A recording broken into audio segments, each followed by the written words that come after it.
As we kayak down the river, my kid is starting to complain because there are little drops of water that are coming off the edge of my paddle and that are falling onto them, and it's starting to bother them. And they turn around and they say, "I don't like it when I get drops of water on me. My bottom's wet. This is no fun." And they start to create a big drama.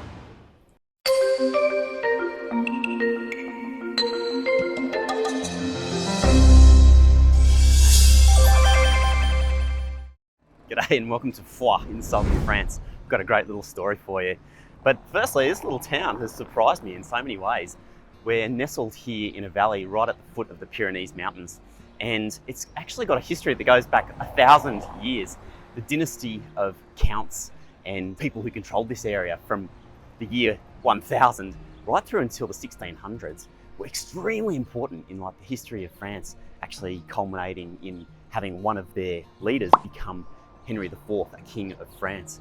And the whole region was autonomous for a very long time, managing to defend itself and remain independent, even as kings and other countries fought to try and control not only this part of France, but all of France. And so it's one of those things that you discover when you travel around a beautiful place like France. There's just so much diversity, so many unique little corners. And right here, we've got several things that are super special. Amazing hiking because we're in the Pyrenees, but right up there in the distance is the Chateau de Foix, construction starting 1,000 years ago and then basically being finished hundreds and hundreds of years ago, and has just been restored. It's got a magnificent little museum up there. You can go up there and they've got all sorts of demonstrations called metal work going on. They show you how they carve stone. They show you medieval weapons and how they worked. It's really very, very cool. And just up on this side of town, you've got some magnificent hiking that takes you up to some spectacular viewpoints. So this place has just been awesome to stop at for a couple of days. But enough about that, let me tell you a little story. Today's little story took place not far from here on a beautiful river, and I'm kayaking down the river with one of my kids.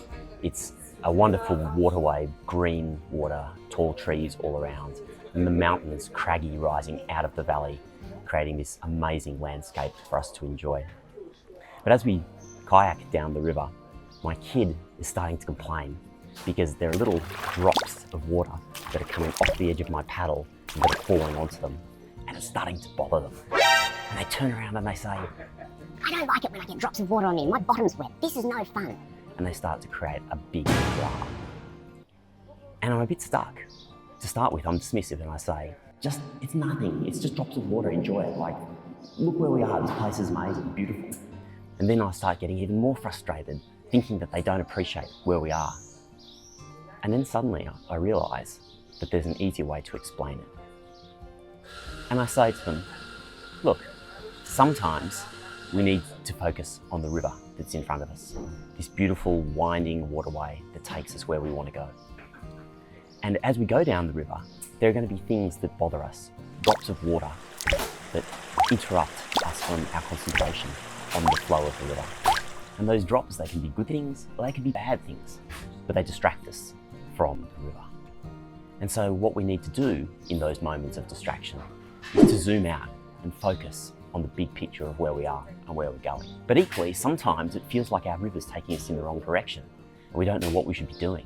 And we feel like everything's wrong. What do you do then? In those moments, it's good to zoom in on the drops, to notice all of the details of the rocks and the drops and the water around us, to make sure that we're doing everything we can to change our course. Because slowly and surely, you can change the course of a river. It's about flow. It's about where we place the stones. My kid sits in the kayak considering this. And then they turn to me and they say, so I guess that means we should jump in the river right now, doesn't it?